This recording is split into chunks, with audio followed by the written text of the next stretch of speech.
Hi guys, okay, hari ni aku nak review movie Now You See Me, Now You Don't.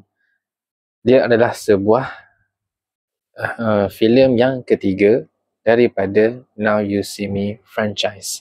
Okay, untuk movie kali ni, pada mulanya, pada awalnya, aku dapat tahu watak Lula daripada second movie tidak terlibat. Pada awalnya, aku ada baca, aku tak ingat aku ada baca dekat mana, tapi aku dimaklumkan dia memang tidak terlibat dan dia pun tidak tahu. Dan hari ini, bila aku dah tengok,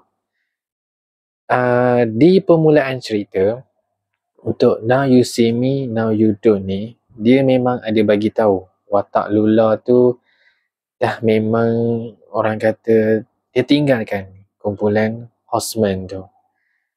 Dan permulaan cerita, dia penonton akan diberitahu yang watak Lula tu dah balik ke Paris. Jadi so bila dia bawa keluar macam tu, ayat macam tu, so kita expect memang tidak ada lah, memandangkan watak yang perempuan yang daripada yang pertama tu dah buat comeback, memandangkan yang kedua dia cuti disebabkan waktu tu dia tengah mengandung, tak silap aku. Jadi digantikan dengan watak Lula. So kita expect tidak ada watak dia. Dan untuk yang tertanya-tanya, dan kalau korang tengok news sekalipun, ya, dia buat comeback, tapi di pertengahan cerita dia baru muncul. So ada yang tanya-tanya watak Lula tu ada ke tak ada? Ya, dia ada, tapi muncul di pertengahan cerita. Itu korang jangan risaulah. Maksudnya watak tu dia tak matikan. Sebabnya kalau ikutkan, kalau korang tengok yang kedua, kalau seingat aku, watak Henley tu dia tak digantikan pun. Cuma dia tulis cuma untuk yang ketiga ni dia bagi tahu. Dia bagi tahu yang pelakon Isla Fisher tu pregnant. Dia tak ada kata bagi tahu alasan lain. Jadi kalau ikutkan dalam dunia reality memang dia pregnant pun. Cuma yang ketiga ni dia buat comeback, dia bagi alasan yang sama macam reality. Maksudnya betul lah. Dia tidak ada sebab dia pregnant. And then yang kedua tu digantikan dengan magician wanita yang lain. So tak logik lah kalau watak Lula tu dia matikan macam tu. Jadi bila dia buat comeback, aku rasa lengkap lah Horseman tu. Cuma dari segi storyline, kalau tengok review dekat IMDb, ada yang beranggapan biasa dan ada yang agak kecewa disebabkan diorang tunggu Now You See Me punya franchise untuk yang ketiga ni agak lama. Jadi diorang kecewa lah dari segi storyline. Sebab yang Now You See Me 2 2016.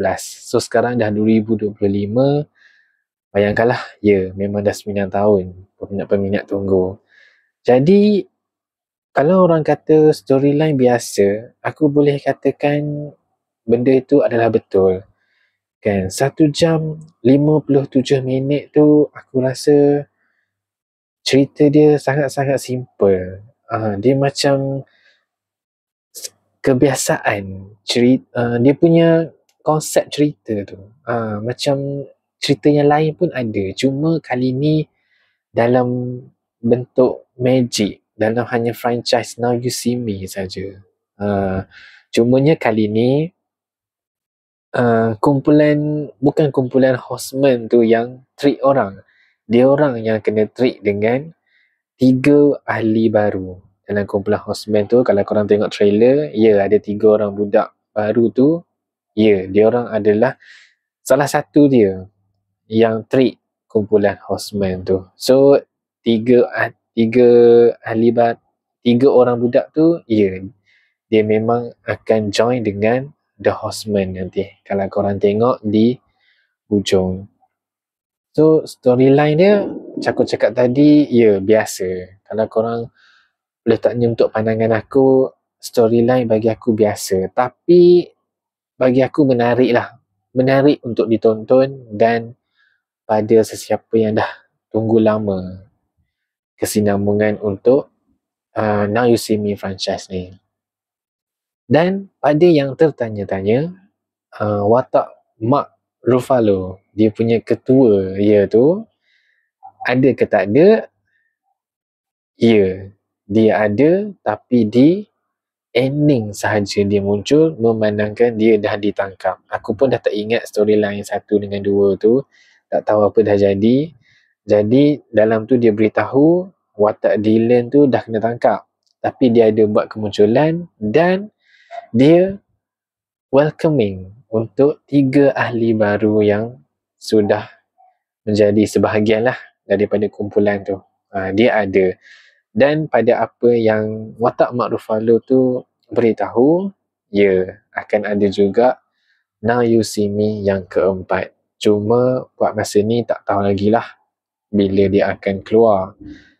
Jadi korang yang dah tengok, apa kata korang? Korang rasa puas ke tak 1 jam 57 minit tu, atau korang rasa storyline dia sepatutnya lebih lagi? Bagi aku dia kena lebih lagi. Dan magic trick kali ni pun macam tak banyak. Dia tak sebanyak 1 dan 2. Itu aku boleh kata itulah. Cuma orang lain mungkin untuk yang pertama kali tengok, ataupun ada yang beranggapan cukup kot magic tu semua, memandangkan 1 jam 57 minit. So mungkin ada benda yang tak sempat. Tapi sebenarnya boleh je. Dia sebenarnya depends pada storyline dan skrip tu sendirilah. Jadi jangan lupa komen dekat bawah. Tengok aku movie yang akan datang. Bye.